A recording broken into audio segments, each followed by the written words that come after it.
Milí diváci, o veku nehovorím náhodou, pretože o chvíľočku príde môj prvý hosť, ktorý prednedávnom oslávil 70. narodeniny. A v podstate celý život nám prináša radosť cez svoje umenie.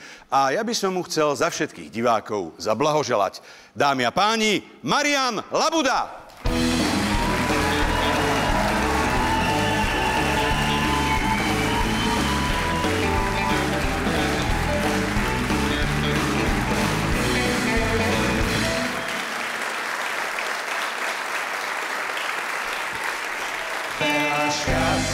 Zdravia, veľa šťastia, milý Marian, veľa šťastia, zdravia.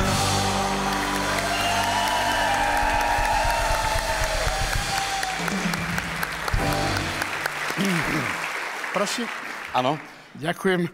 Prosím vás, a čo mám najprv zjesť? Sviečku a až potom koláč?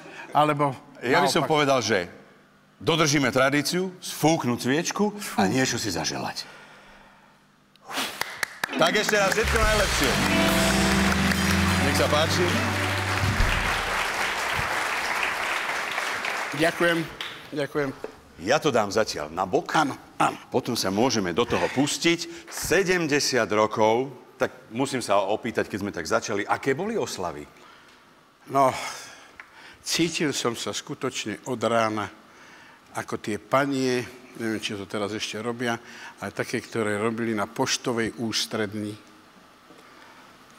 Nasadila si tie slúchadlá, tu mala ten mikrofón taký a teraz prepínala tie hovory a tak.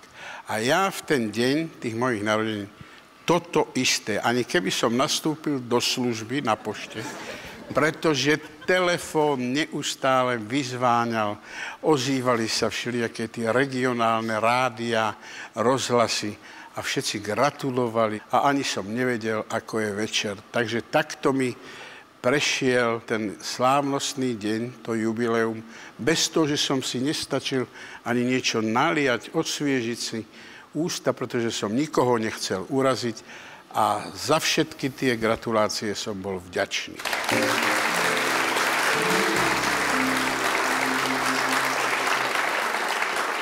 Ja to musím potvrdiť, lebo keď sme sa stretli, tak som sa pána Labudu spýtal, že čo by sme sa tak mohli, o čom sa tak porozprávať z tej histórie, predsa len 70 rokov. A presne toto mi povedal, že Peter, ja som toľko rozhovorov poskytol novinám, rádiám, televíziám, že ja si už nič nepamätám.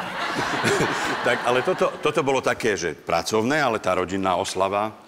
Rodinná oslava bola skutočne len v úzkom rodinnom kruhu, pretože 60-ku som robil, kde boli všetci moji kolegovia a tak, a tá bola taká veľkolepá, dokonca aj s ohňostrojom, to mi syn zariadil. Tak, ale to už som nechcel opakovať sa, pretože však ešte mám 20 ročia pred sebou, lebo sa hovorí, že staroba sa teraz počíta až od 80-ky. Sa to posunulo? Takže, áno, teraz ešte 70-ka, to som v najlepšom veku. Takže počkám na 80-ku a tam sa vrátim veľkolepým oslavám a už pri 90-ke sa oblečiem do kroja a už ho nevyzlečiem do smrti. No ale ja by som sa chcel vrátiť tak trošičku na začiatok, kde to všetko začalo, pretože vlastne väčšinu svojho života účinkujete ako herec, zabávate nás ako komik, ale aj dramatický umelec, ale začalo to všetko na Vysokej škole muzických umení a ja som našiel vaše absolventské predstavenie v archíve. Predstavte si, bola to komédia o Bohatci a Lazarovi. Pamätáte si na to? Pamätám. Pamätá. Tak ja poprosím ukážku teraz. Vysoká škola muzických umení, absolventské predstavenie. Áno.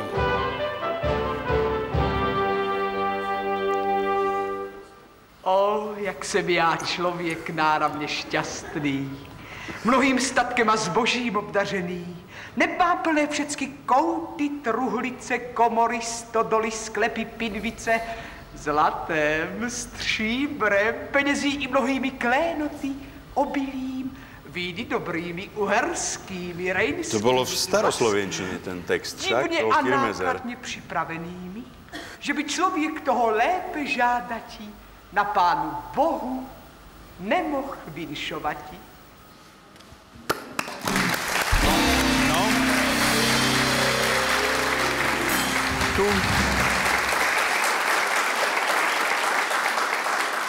Čo sa stalo, tá hra sa volala Komédie o Boháčovi a Lazarovi.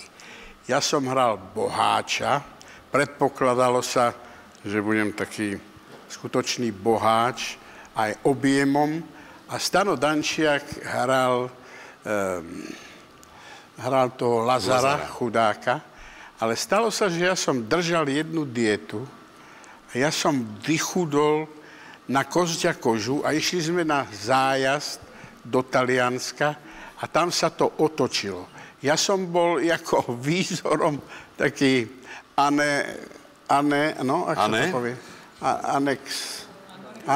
Anorektik? Anorektik. No a ja som vychudol a ten Stano pribral. Takže potom nám nechceli na tom festivale a preto sme ani nedostali cenu, že to je zle obsadené. Že prečo som ja nehral toho Lazara od začiatku, ale som hral Boháča. Takže to teraz, keď som sa pozrel na to, ja som bol skutočne fešák. Veľký fešák. Ale to... No proste, no. Áno? A to nebolo až taký chudí ste tam neboli.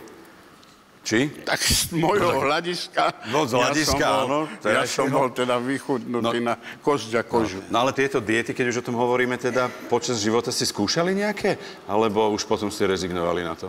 Diety som skúšal. Ja viem, že prvý deň som začal držať dietu, že v školskej jedálni Univerzitnej knižnice sa odovzdávali po skončení obeda tá tácka k takému okienku, kde bolo vidieť len toto. Z toho pacienta som chcel povedať. No proste z toho, ktorý odovzdával skonzumovaný obed. Takže tá pani mi nevidela do tváre, len toto videla. A ona, keďže som príbory nedal nabok, tak mi do tej diery zakričala: Milostivá pani, príbory patria nabok. Teraz som si uvedomil,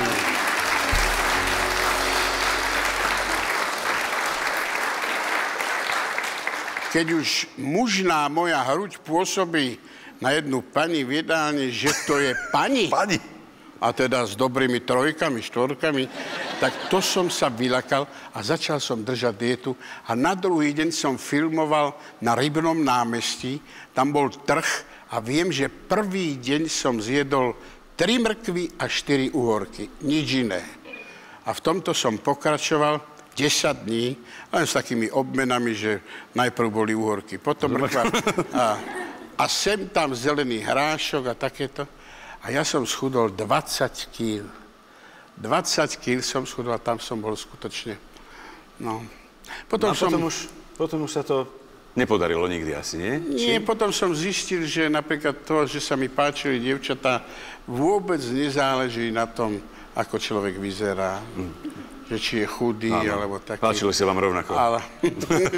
Ale bolo to úplne v niečom inom, aby človek zapôsobil. Takže s dietou som potom prestal. No. Ale mňa zaujíma ešte taká vec, že vy ste okrem toho aj s manželkou svojou 40 rokov. Tak vy by ste mali byť teraz odborník na manželské vzťahy, na pohľad teda muža a ženy, na tieto vzťahy. Vy musíte byť na to expert. Ale to vám nepomôže. Pri možno iných ženách, ale s vlastnou ženou nepomôže nič. No, ani svetená voda, nič nepomôže. Ja keby som mal takú show, to len vám prezradím, no ale tak nakoniec môžu to počuť aj iní. Ja som na to prišiel sám, že keby predo mňa postavili 50 manželských párov, 50, ktorých som v živote nevidel, ani jedného nepoznám, ja by som vyhlásil: ja teraz vám určím, kto ku komu patrí. A čiže oni by boli takí zamiešaní. Ja vám to presne určím, koho je žena, koho je muž. Nikto by krútil, že to sa nedá. A ja vám to teraz prezradím, ako. Vybral by som tým chlapom, každému, najlepšie vtipy, aké by som mohol zohnať. Naučil by som toho chlapa ten vtip povedať. A teraz ten chlap by povedal ten geniálny vtip, ktorý letí svetom. 49 žien by sa smialo, že by sa za bruchá chytali, len jedna by tam... Hovorím, to je jeho žena.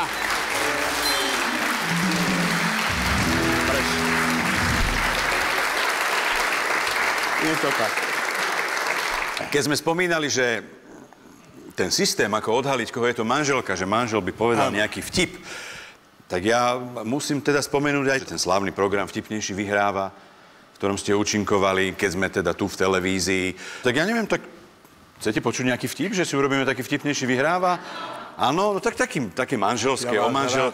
rád počúval, keď hovoríte vtipy. Ja? Áno, to je moja odmena. Vy ste moja druhá torta. Nech sa páči. Nie, vy ste ho, vy musíte... Tak ja mám áno, však aj ja poviem teda, ale na tú tému manželstvo, manželky, ja neviem, vek. Mne sa tento páči, že áno? Cestujú dvaja manželia vo vlaku, prázdny vlak, sedia oproti sebe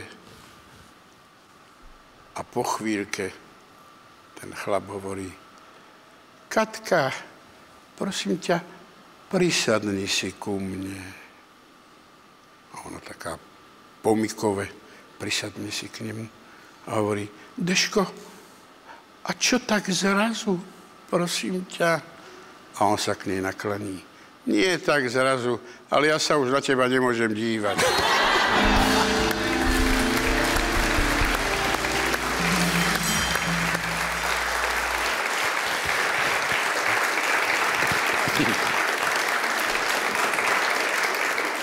Mne sa páči taký jeden, že manželia v aute zastanú na benzínovej pumpe. Ona ostane sedieť v aute, manžel ide čapovať a pri ňom tak postáva ten pumpár a tak sa rozprávajú a ten pumpár hovorí, že pekné auto máte, pekné, to je nové to auto. A hovorí, hej, nové. A z auta sa ozve, čo hovorí? No, tak do toho, čapuje do toho predného okienka, že máme pekné auto, hovorí. No. Zase tak rozprávajú a ten pumpár hovorí, pozerám, že košickú značku máte, ste z Košíc? Hej, my sme z Košíc. Čo hovorí? Nakloní sa zase do toho auta, že či sme z Košíc, sa pýta. No. A zase tak čapuje ten pumpár. No, ja som mal takú frajerku z Košíc, tak ale nebola veľmi pekná, aj blbá bola, váriť nevedela nič, no otrasná. A z auta, čo hovorí? Že ťa pozná.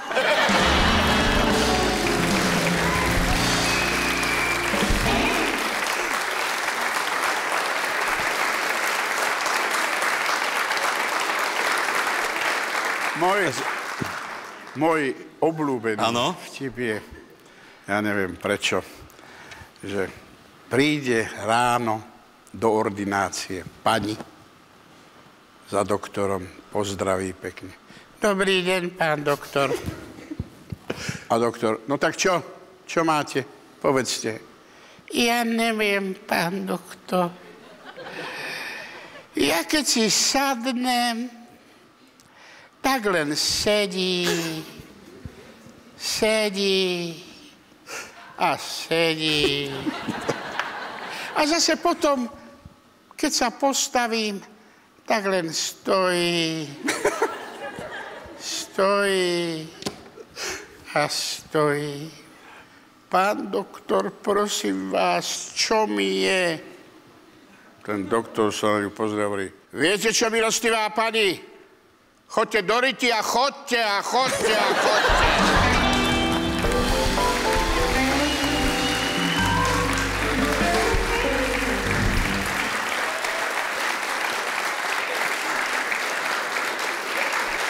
No.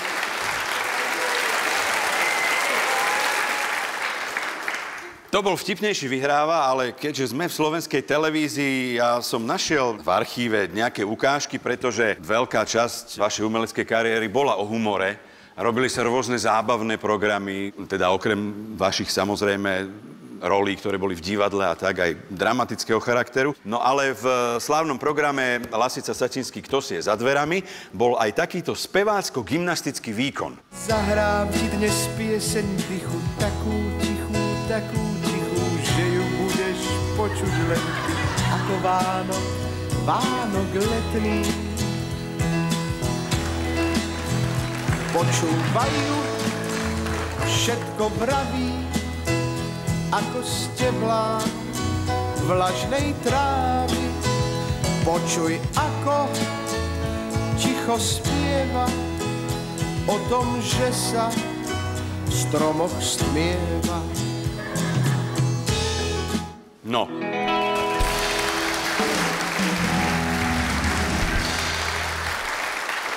Šikovný.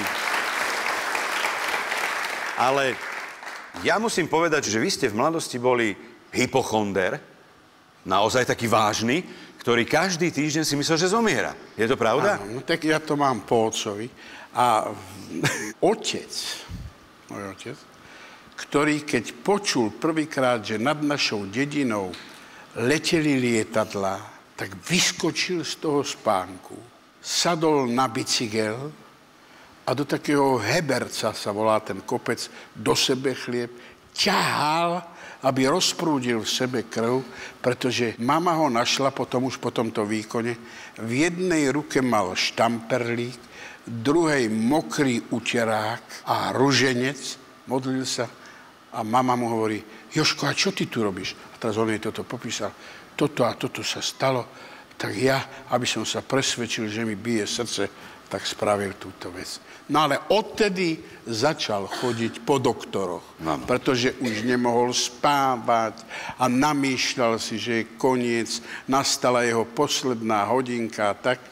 Až raz, keď navštívil doktora v Banskej Bystrici, prišiel domov zrazu ako vymenený, vyliečený a mama mu hovorí, Jožko, čo sa stalo? Čo ti predpísal ten doktor?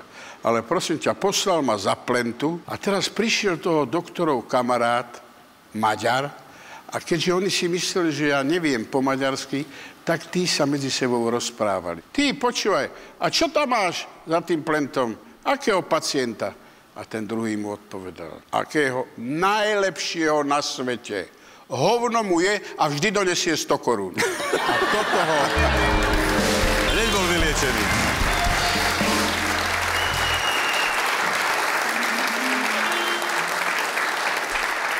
No a s vami to bolo ako? Lebo bolo to tak, ako hovorím. So mnou to bolo tak, že skutočne už som sa hanbil, že mi nič nenašli, keď som išiel. Myslel som si, že ma poznajú, že sú to kamaráti.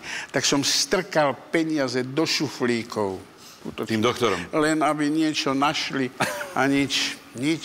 A prišiel som raz do Tatier, kde sme mali na liečení deti, na také napriedušky a tak.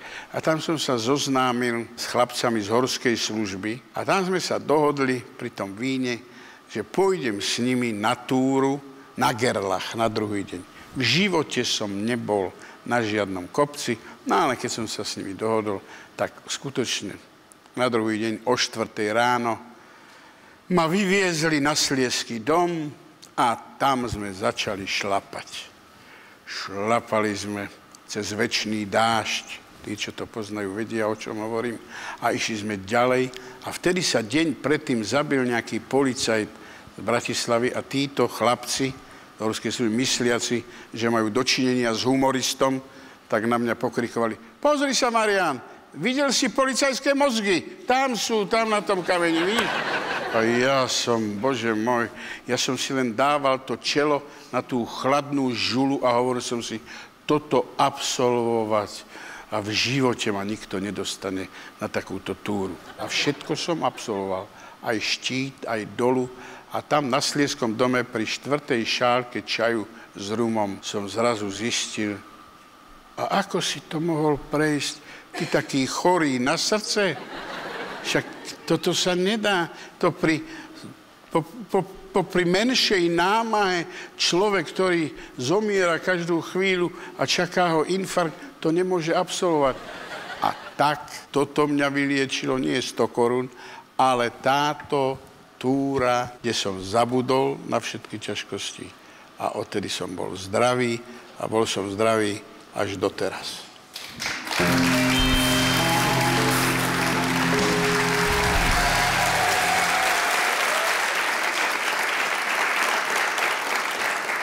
No ale vy ste pravidelne potom chodievali do Tatier. Odtedy sa stal z vás horský vodca pomaly. Áno, ja som chodil pravidelne. Plietli si ma s medveďom, lebo všade, kde som uvidel nejaký fliačik vody, alebo také jazierko, všade som si prikľakol, ale vochal som tú vodu. A tam, keď som mal so sebou 10 ako maslový chleba, tak nemusel som si nosiť soľ so sebou. To je čo? Ja som si sadol, vytiahol som ten chleba a keď som potreboval soľ, zobral som ščela, posolil a mal som takto a pekne som si posolený chleba zjedol. No ale stalo sa niečo nebezpečné pri tých túrach, alebo to ste zvládali všetko úplne v pohode? No, ja som horolezec. Horolezec? Pravda, že mám za sebou túru žabieho koňa, čo sa 2-krát zlanuje. Som zlanoval so svojou váhou, áno. Potom som išiel na túru na Ošarpance, kde sa začína takým tunelom, mokrým, ešte ráno, vtedy o 3:00. A tam som sa neprezliekol pred ďalším exponovaným terénom a zostal som tým mokrým pod svetrom a pod vetrovkou na sebe a stalo sa mi, že zrazu mi odišli ruky. No, to je bežné, že odídu nohy, že dostanete tzv. Bicykel, že začnú vám nohy toto robiť. Ale ja, jak to leziete, potrebujete 3 body, nie? Zrazu sa mi stalo, že mi ruky vyvrátilo, takto. A teraz som si napravil, skočil naspäť. A išiel som s mojím vzácnym kamarátom, horolesom Gejzom Hákom. To ste si vymysleli. Gejza Hák sa volá. Samozrejme. Kričím na neho, Gejza, prosím ťa. Druhý sa volal Skoba, nie? Gejza Hák, to je veľmi známy horolezec, teda už staršej generácie. A toto nič. A teraz hamba, nehamba, videl ten Gejza, že tiež nerobím vtipy, nič, tak ma musel uviazať ako vrece zemiakov a spustiť do takého terénu, kde som sa mohol postaviť na nohy, pretože nohy mi našťastie neodišli. Na vlastných nohách som ma poslal. Ja to už sa nemôžem na teba dívať. Toto, ty chceš byť horolezec, ktorému odídu ruky. Takto. To bolo dosť nebezpečné. No. Aj teraz chodívate ešte? No nie, samozrejme zlaňovať, ale či na také mierne túry. Ja som prestal chodiť, keď sa stalo to pamätné nešťastie, keď kvôli jednej východnej Nemke, ktorá si niekde vytkla členok a volala záchrannú službu. A vtedy tá helikoptéra havarovala, kde sa zabilo veľká časť horskej služby. Tak to na mňa zapôsobilo, že potom som už prestal. No a kým som sa spamätal, že by som už ďalej chodil, tak už organizmus už dodýchal. Už to nešlo.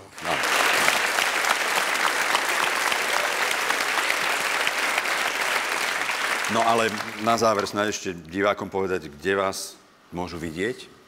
Ja si myslím, že treba počkať až na druhé leto. Na kúpalisku. Na kúpalisku? V divadle už nie? V divadle nemáte predstavenie? Ja do budúceho leta tak schudnem, že ma nikto nebude poznať. Schudnem tak. Ale v divadle hrám 2 predstavenia teraz. Vejár, komédiu Goldonyho a Nestroja, Pán Mimo. Jedno predstavenie je v historickej budove, Pán Mimo a Vejár v novej budove Národného divadla. Tak sa príďte pozrieť. Marián Labuda.